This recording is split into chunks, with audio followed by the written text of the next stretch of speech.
नमस्कार, मैं हूं मनोज सैनी और आज का हमारा मुद्दा है खंडेलवाल बहाना, लौटेगा दौर पुराना।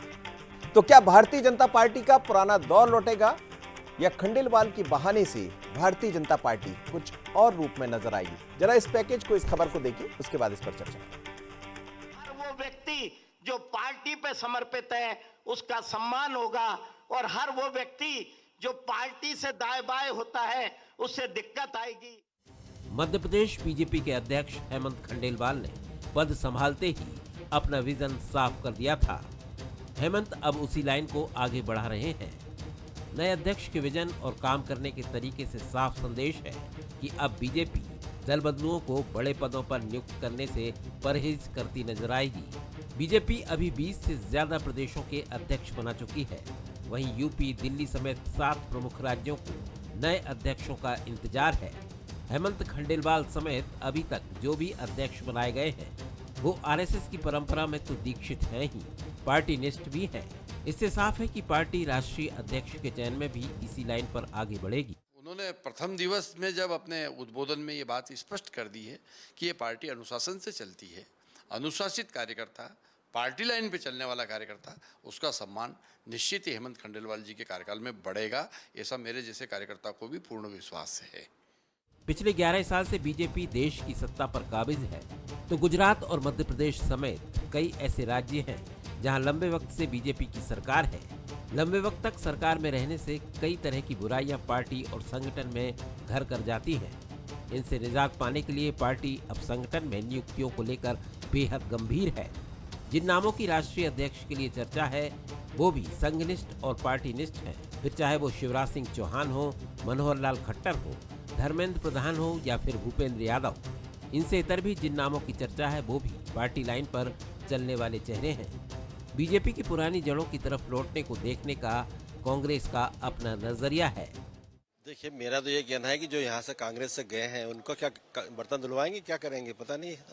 बुरी हालत है उनकी, तो बुरी हालत हो जाएगी। अगर जिस तरह का बोल रहे हैं कि आरएसएस से आया हुआ आदमी वही पद मिलेगा और उसी को आगे बढ़ाएंगे, तो कांग्रेस से जितने लोग गए हैं इनको तो क्या करेंगे? तो इनको तो भागना चाहिए फिर तो अभी 3.5 साल पहले ही।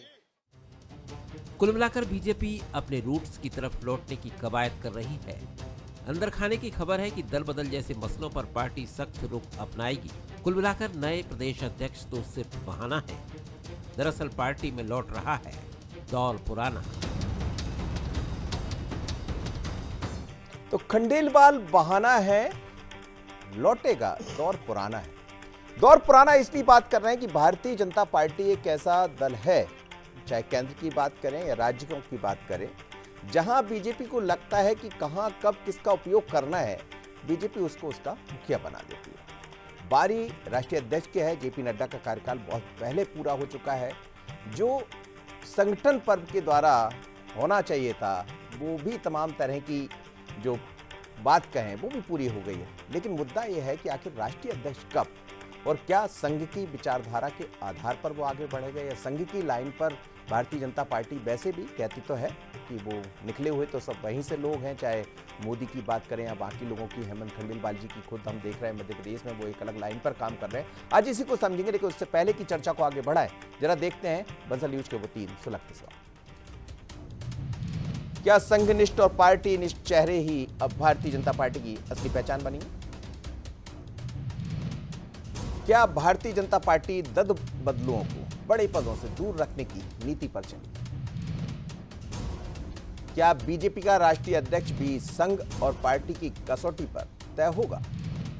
अब ये तो देखना होगा कि कौन की कसौटी पर कौन कितना खरा उतरेगा और कौन तय होगा। भारतीय जनता पार्टी में ये भी कहा जाता है कि जिन नामों की चर्चा हम कर रहे हैं, कई बार वो नाम सामने ना आकर कोई और नाम दिया जाता है, लेकिन इसके पीछे होगी क्या मंशा? तो चलिए आज 3 मेहमान मेरे साथ जुड़ेंगे। ब्रजगोपाल लोया जी है, भारतीय जनता पार्टी के प्रवक्ता, मौजूद है स्टूडियो में। आपका बहुत स्वागत है ब्रजगोपाल जी। साथ ही अजीत भदौरिया जी जुड़ रहे हैं, कांग्रेस के प्रवक्ता हैं। अजीत जी, आपका भी बहुत स्वागत है और बहुत स्वागत है आपका अजीत जी। और साथ ही कोमल सिंह तोमर जी होंगे, वरिष्ठ पत्रकार, वो भी मेरे साथ जुड़ेंगे, उनसे मैं बात करूंगा। लेकिन सबसे पहले ब्रजगोपाल जी, भारतीय जनता पार्टी को जितना मैं भी समझता हूं, कवर करता हूं, तो ये तो समझ आता है कि संघ की विचारधारा पर पार्टी आगे बढ़ती है। हालांकि संघ ये कहता है कि हमारा कोई बहुत ज़्यादा मकसद उससे नहीं होता है, लेकिन बार बार ये बातें आ जाती है, और ख़ासकर जब से हेमंत खंडेलवाल जी बने हैं, राष्ट्रीय अध्यक्ष को लेकर इंतजार चल रहा है। जिन नामों का हम जिक्र कर रहे थे, शिवराज सिंह चौहान भी हो सकते हैं, BD शर्मा का नाम भी उसमें है, या फिर हम बात करें धर्मेंद्र प्रधान है, या फिर यादव भूपेंद्र यादव जो मध्य प्रदेश में जिम्मा संभाल चुके हैं, केंद्रीय मंत्री है। ये खैर आपका संगठन तय कर देगा, आने वाले दिनों में दिखाई देगा। लेकिन क्या वास्तव में जो लोग आए हैं कांग्रेस छोड़कर, उनकी मुश्किलें बढ़ेंगी, जैसा कांग्रेस के नेता कह रहे थे? नहीं, देखिए, दो अलग अलग आपके प्रश्न हैं मनोज जी। एक बात को आप समझ लीजिए, राष्ट्रीय स्वयं संघ प्रत्यक्ष रूप से राजनीति में हस्तक्षेप नहीं करता, भारतीय जनता पार्टी के कार्यकलाप में हस्तक्षेप नहीं करता, मगर राष्ट्रीय स्वयं सेवक संघ व्यक्ति में संस्कार और समाज को और पार्टी को विचार देने का काम करता है। तो हमारे यहाँ जो कार्यकर्ता होता है वो संघ के संस्कारों का कार्यकर्ता होता है। दूसरा, वो विचारधारा है जो समाज को दी गई है। 100 वर्ष से जो विचारधारा है वह विचारधारा आज भी है। भारत माता को परम वैभव पर ले जाना, अंत्योदय के माध्यम से गरीब कल्याण करना, जो अभियान माननीय पंडित दीनदयाल उपाध्याय जी का था, वही अभियान बाबा साहब भीमराव अंबेडकर का था, वही उसे हम अंत्योदय कहते हैं और गरीब कल्याण कहते हैं। ये जो हमारा लक्ष्य है उसके लिए पार्टी लगातार काम करती रहती है। अब दूसरी बात जो आपने कही है कि इससे जो लोग नए जुड़े हैं पार्टी में उन्हें कोई असहजता होगी, तो मैं समझता हूं कि देखिए, असहजता किसी को नहीं होगी। वो इसलिए नहीं होगी कि भारतीय जनता पार्टी का एक संस्कार है कि जो भी भारतीय जनता पार्टी में आता है, भारतीय जनता पार्टी उसे एक बेहतर कार्यकर्ता बनाने के लिए भी काम करती है। जगह जगह और बार बार प्रशिक्षण वर्गों का होना, उनमें ये संस्कार जो संघ का है वो और विचार है वो, ये दोनों समाहित करने की कोशिश होती है। और एक बात बिल्कुल स्पष्ट है, हम दो नजरिए करके नहीं देखते हैं कि ये लोग बाहर से आए हैं या लोग संघ की परंपरा से आए हैं या ये भारतीय जनता पार्टी के कार्यकर्ता हैं, मगर हाँ, ये जरूर चाहते हैं कि संस्कार और विचारों के मामले में पार्टी के सभी कार्यकर्ता एक से हों। मतलब विचार जो भारतीय जनता पार्टी के विचार से मेल खाता होगा वही आगे जाएगा। मैं सुन भी रहा हूं लगातार हेमंत खंडेलवाल जी को, वो अपने मन से भी बोल रहे हैं कि अनुशासन में रहिए, जो विचारवान होगा उसका ध्यान रखा जाएगा, जो काम करने वाला होगा उसका ध्यान रखा जाएगा। लेकिन अजीत जी, आपको क्यों ऐसा लग रहा है? अभी मैं दोगनी जी को सुन रहा था, वो कह रहे थे उनका क्या होगा जो आके भारतीय जनता पार्टी में समा गए। आपको क्यों उनकी चिंता हो रही है? कांग्रेस को भारतीय जनता पार्टी सबकी चिंता कर रही है।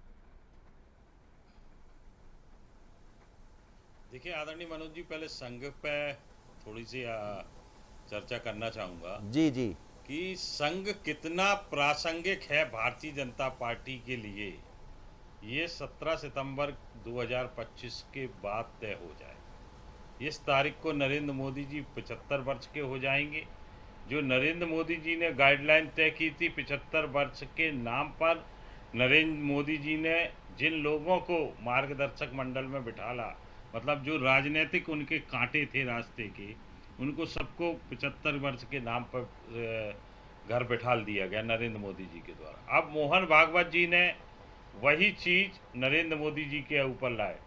वो है ना, घूम पृथ्वी गोल है, घूम फिर के आपके पास ही आना पड़ता। तो वही चीज अब नरेंद्र मोदी जी के सामने आ गई। तो अब अगर मोहन भागवत जी के हिसाब से 75 साल में नरेंद्र मोदी जी इस्तीफा दे के अपनी समाज सेवा का दूसरा रास्ता चुन लेंगे, तो ये मानेंगे कि भारतीय जनता पार्टी के अंदर और नरेंद्र मोदी की भारतीय जनता पार्टी में आरएसएस और मोहन भागवत जी प्रासंगिक हैं।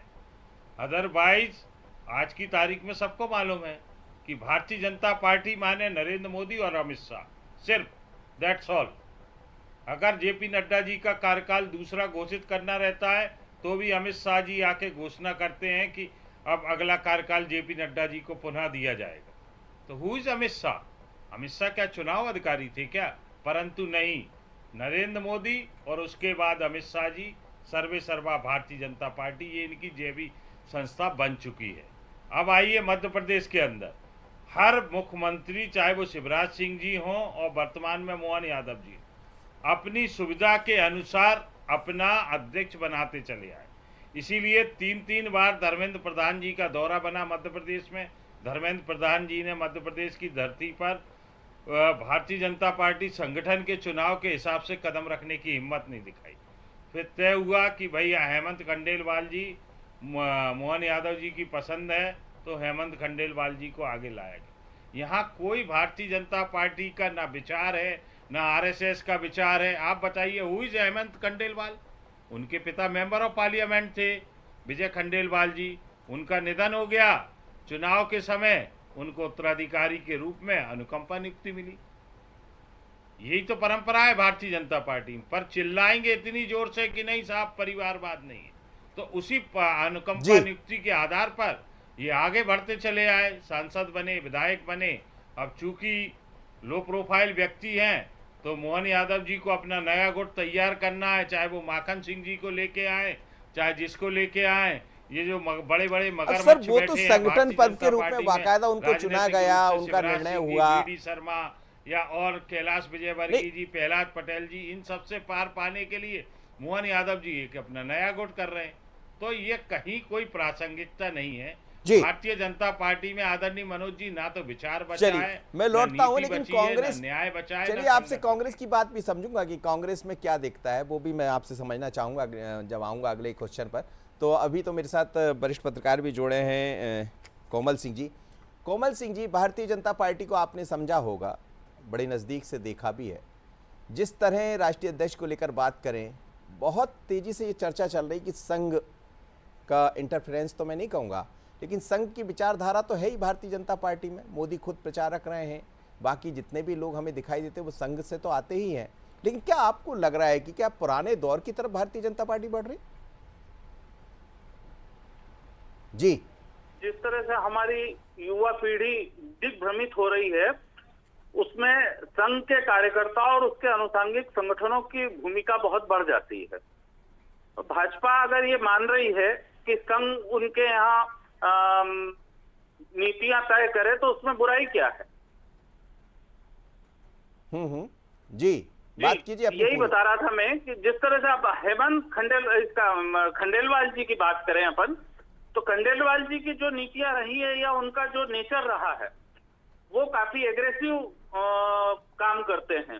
उन्होंने आते ही जो मोर्चा संगठनों की समीक्षा का जो आदेश दिया है, उस पर काम भी शुरू हो गया। अब मुझे लगता है कि इस समय संगठन में लंबे समय तक सत्ता में रहने के कारण कुछ जो जमीनी स्तर पे है, कुछ कमियां दिख रही हैं। तो अगर ये समीक्षा होती है तो उसमें आमतौर पर देखा यह जाता है कि किसी भी संगठन में रीढ़ की हड्डी जो होती है वो अनुसांगिक संगठन ही होते हैं, जो उनके सह सहयोग संगठन होते हैं, जैसे युवा मोर्चा है, महिला मोर्चा है, अजा मोर्चा है, पिछड़ा मोर्चा है या प्रकोष्ठ है। ये रीढ़ की हड्डी हुआ करते हैं। तो कहीं ना कहीं पिछले काफी समय से इस बात का चिंतन हो रहा था पार्टी में कि जो रीढ़ की हड्डी है उसको थोड़ा सा मजबूत करने की जरूरत है। उस पे खंडेलवाल जी ने काम शुरू किया है। मुझे लगता है कि ये अच्छा निर्णय है उनका, और संघ का अगर सहयोग रहता है या संघ की एक विचारधारा है, उस विचारधारा पे आगे चलने में कोई बुराई नहीं है, मुझे नहीं लगता। भारतीय जनता पार्टी के लिए कोई बुराई नहीं है उस विचारधारा पे चलती है, तो ऐसा आपका कहना? हाँ जी, बिल्कुल। वो विचारधारा जो हमें अपने संस्कारों से जोड़ती है, जो हमें देशभक्ति बताती है, या हमें हमारी युवा पीढ़ी को भारतीय उसमें रंग धर्म में जोड़ती है, तो ऐसे रास्ते पर चलने में बुराई क्या है? जी, मैं आपसे भी समझना चाहूंगा ब्रज गोपाल जी, जैसा कह भी रहे हैं, तोमर साहब भी कह रहे हैं, वरिष्ठ पत्रकार हैं, कि उस विचारधारा पे चलने में कोई गुनाह नहीं। लेकिन बात अजीत भदौरिया को आप सुन रहे थे, वो दूसरी तरह से ले जा रहे हैं कि एक नया गुट तैयार या इस तरह की बातें। हालांकि संगठन पर्व आपका मैं देख रहा था, समझ रहा था जितना हम समझ पाए, लेकिन ऊपर से लेके नीचे तक, एक तो आप राष्ट्रीय अध्यक्ष अभी तक तय नहीं कर पाए, तो कुछ सवाल तो है, वो मीडिया के भीतर भी है, आम जनता के मन में भी, कि इतनी देरी क्यों हो रही। तो क्या देरी की वजह भी यही है? देखिए मनोज जी, एक तो सबसे पहले जब अजीत जी बोल रहे थे तो आज मुझे एक बड़ा गर्व का अनुभूति हो रही थी कि जब अजीत जी कह रहे थे कि 17 सितंबर 2025 की वो प्रतीक्षा कर रहे हैं। इतना सामर्थ्यवान होना चाहिए एक नेता को कि जिसे विपक्ष हरा ना सके, उसके रिटायरमेंट की प्रतीक्षा कर सके। ये गर्व की बात है हमारे लिए कि आप उन्हें हरा नहीं पा रहे हैं, आप उनकी लोकप्रियता को घटा नहीं पा रहे हैं, आप केवल उनके रिटायरमेंट की प्रतीक्षा कर रहे हैं। ये हमारे लिए बड़े गर्व की बात है। दूसरी बात जो आपने अभी कहा, और माननीय कोमल सिंह तोमर जी जो कह रहे हैं कि देखिए उन्होंने जो कोमल सिंह जी ने कहा है उसका लब्बो लुआब ये है कि सभी को संघ के विचार में चलने में कौन सी दिक्कत है। ये संघ तो वो है ना जो कहता है नमस्ते सदा वत्सले मातृभूमि। तो मुझे नहीं लगता है कि कोई उस विचारधारा को कभी गलत कह पाया। एक और बात है जो हेमंत खंडेलवाल जी की विशेषताओं में है, हेमंत खंडेलवाल जी जैसे कार्यकर्ता जब प्रदेश अध्यक्ष के दायित्व को देखते हैं तो हजारों हजारों लाखों लाख कार्यकर्ताओं में एक नई ऊर्जा का स्पंदन होता है। देखिए हमारे जितने अध्यक्ष हैं सब संघ की पृष्ठभूमि से ही आए, कोई अलग से नहीं आए। बिना विचारधारा का कोई प्रदेश अध्यक्ष या राष्ट्रीय अध्यक्ष भारतीय जनता पार्टी में नहीं आया। मगर हेमंत खंडेलवाल जी जिस छोटे बैकग्राउंड से आए हैं कि वो एक जिले के स्तर पर काम कर रहे हैं, और इसको वो हर चर्चा में आपके सामने भी उन्होंने इसका जिक्र किया कि मैं तो केवल बैतूल जिला देखता था मगर पार्टी ने मुझे इस योग्य समझा। तो ये जो हमारा संगठन का पर्व है वो हम क्यों पर्व लगता है, हम उसे पर्व क्यों कहते हैं? पर्व भी इसीलिए कहते हैं कि उस पर्व के माध्यम से एक इस तरह का कार्यकर्ता निकल के आता है जो नए संगठन की रचना करने की बात करता है। देखिए माननीय वीडी शर्मा जी के नेतृत्व में हमने मध्य प्रदेश के हर बूथ तक पहुंचे और हर बूथ को डिजिटलाइज किया। एक और बड़ी चीज है कि हम लोग हमेशा कहते हैं कि शिखर पर पहुंचना उतना आसान नहीं है जितना शिखर पर बने रहना है। मध्य प्रदेश में भारतीय जनता पार्टी 2024 में 60% वोट और पूरी की पूरी 29 सीट के साथ मध्य प्रदेश में चुनाव जीती है। इसको निरंतर लेकिन बार बार खंडेलवाल जी ये कह रहे हैं कि जो अनुशासन में रहेगा, जो काम करेगा उसे ही मौका मिलेगा। तो क्या वास्तव में वैसे ही होने जा रहा है? नहीं, बिल्कुल निश्चित वही है कि अनुशासन ही हमारी पूंजी है। आप लोग हमेशा कहते हैं बीजेपी है कार्डर बेस्ड पार्टी है, पार्टी विद डिफरेंस है। तो हमारी वो डिफरेंस है क्या? वो अनुशासित कार्यकर्ता है। जिस दिन हेमंत खंडेलवाल जी 2 जुलाई को प्रदेश अध्यक्ष बने, कभी कोई कल्पना नहीं कर सकता है कि जहां जिला अध्यक्षों में जूतम पैजार हो रहा है, मंच टूट जा रहे हैं, कुर्सियां टूट रही हैं, वहां प्रदेश अध्यक्ष का चुनाव सारे लोग एप्रिशिएट करेंगे और उसे उत्सव के रूप में मनाएंगे। ये जो हमारी संस्कृति और संस्कार है। अजीत जी ये तो एक सवाल बनता भी है, बहुत समय मेरे पास कम है, बहुत छोटी प्रतिक्रिया आपको चाहूंगा कि कुर्सी तो नहीं टूटती भारतीय जनता पार्टी में, जो तय हो गया उसको स्वीकार करना है और खुशी खुशी स्वीकार कर लेते। कांग्रेस में इस बात की कमी दिखती है। जी थोड़ी नजरें इनायत कर ली है आदरणीय मनोज जी। 2018 में इनके भारतीय जनता पार्टी के कार्यालय के कांच टूट गए थे और अभी किस तरीके से प्रभात झा जी ने कहा था कि स्काई लैब पोखरण कर दिया शिवराज सिंह जी ने भोजन पर बुला के, मेरे साथ कहा था कि नहीं कहा था? अब किस तरीके से, क्या शिवराज सिंह जी का पकड़ के कुर्ता फाड़ देते तभी मानते क्या? ये होता है। अभी वर्तमान में देखिए ना, प्रहलाद पटेल जी, कैलाश विजयवर्गीय जी, नरोत्तम मिश्रा जी, उनकी क्या प्रतिक्रिया रही? उनके चेहरे के फेस एक्सप्रेशन देखिए ना किस तरीके से रहा। सर चेहरे के एक्सप्रेशन देखकर, लेकिन काम तो वो सब वैसे कर रहे हैं। भारतीय जनता पार्टी मध्य प्रदेश में संगठनात्मक रूप से खत्म हो चुकी है। ये जो चुनावों की चर्चा कर रहे हैं मेरे दोस्त, ये वोटों के आधार पर चुनाव की चोरी की जा रही है, मतों की चोरी के आधार पर किया जा रहा है। किस तरीके से मत बढ़ाए जाते हैं और उनको अपने पक्ष में ईवीएम के माध्यम से बढ़ाया जाता है। ये जनता के मैं आपसे उम्मीद भी कर रहा था कि आप क्या कैसा, बहुत छोटी सी प्रतिक्रिया आप दे दीजिए। कोमल सिंह जी बहुत छोटी प्रतिक्रिया। भारतीय जनता पार्टी कांग्रेस में यही फर्क देखा जाता है जिसकी चर्चा भी होती है, लेकिन क्या बीजेपी अब जिस लाइन पर दिखाई दे रही वही पुराना दौर, पुरानी लाइन, क्या आने वाले दिनों में उसी तरह के संकेत और आगे भी दिखाई दे रहे हैं? जी मुझे तो उसी दिशा में पॉजिटिविटी दिख रही है। हमारे साथी कांग्रेस के प्रवक्ता जिस बात को बता रहे थे, वो जो बता रहे थे वो अपनी पीड़ा थी। मुझे लगता है कि बीजेपी से ज्यादा कांग्रेस को आत्ममंथन की जरूरत है इस समय। राहुल गांधी जी ऊपर से कुछ आदेश देते हैं और नीचे इम्प्लीमेंट होने में उसको सालों लग जाते हैं। अपने पास रखो, आपकी भाषा नहीं वो अपनी बात कर सकते हैं। जी किस पत्रकार है, उनके मन में जो विचार है वो अपनी बात करिए। आप कांग्रेस पार्टी को आपकी सलाह की आवश्यकता नहीं है। अजीत जी वो अपनी मैं आपको सलाह दे भी नहीं रहा हूँ, मैं आपको कांच दिखा रहा हूँ, मैं आपको नहीं सलाह दे रहा हूँ, मैं आपको आईना दिखा रहा हूँ कि अब भी अगर आप आईना देख लेंगे तो भविष्य में कुछ कर पाएगी कांग्रेस। पार्टी को भी आईना दिखाइए ना, उनको भी दिखाया है मैंने, आप सुन लीजिए मुझे। यहाँ तक पहुँचाया है वोटों की। चलिए सर, चलिए अब मैं इस चर्चा को आगे नहीं बढ़ा पाऊंगा, लेकिन चर्चा उनका मतलब ये नहीं है, वो पत्रकार है तो अपनी तरह से अपनी कमजोर हो रही है, उसके लिए उसको काम करने की जरूरत है। मैंने उससे भी कहा है, आप इस तरह से किसी पत्रकार पे ये नहीं कह नहीं, सकते कि पत्रकार वो से एक कहने का विचारधारा कोई मकसद ही नहीं है, वो अपनी बात रख रहे हैं, समीक्षा कर रहे हैं, उनको जो दिखाई दे रहा है वो अपनी बात रख रहे हैं। अजीत जी, चलिए बहुत धन्यवाद, आप तीनों मेहमान मेरे साथ जुड़े, ब्रजगोपाल जी, अजीत जी और साथ ही कोमल सिंह तोमर जी। लेकिन मध्य प्रदेश की बात करें या देश की बात करें, मध्य प्रदेश को नया अध्यक्ष हेमंत खंडेलवाल के रूप में मिल गया। आप उनकी कार्यप्रणाली को देख रहे हैं, कार्य पद्धति को देख रहे हैं, किस तरह वो आगे बढ़ रहे हैं। और संघ की विचारधारा की बात इसलिए हो रही है कि वो विचारवान बात ही ज़्यादा कर रहे हैं, मंच पर पहुंचते हैं तो उसी तरह अनुशासन की बात भी करते हैं, इसलिए उस लाइन पर बढ़ती हुई बीजेपी दिखाई दे रही। लेकिन क्या केंद्र में भी ऐसा ही होगा? तो नजरें तो सभी की है कि आखिर राष्ट्रीय अध्यक्ष बनेगा कौन और क्या उसके मायने या उसके संकेत बड़े होंगे। तो इंतजार कीजिए, हमें भी इंतजार है, लेकिन ये सच है कि दौर पुराना दिखाई दे रहा है। धन्यवाद आपका।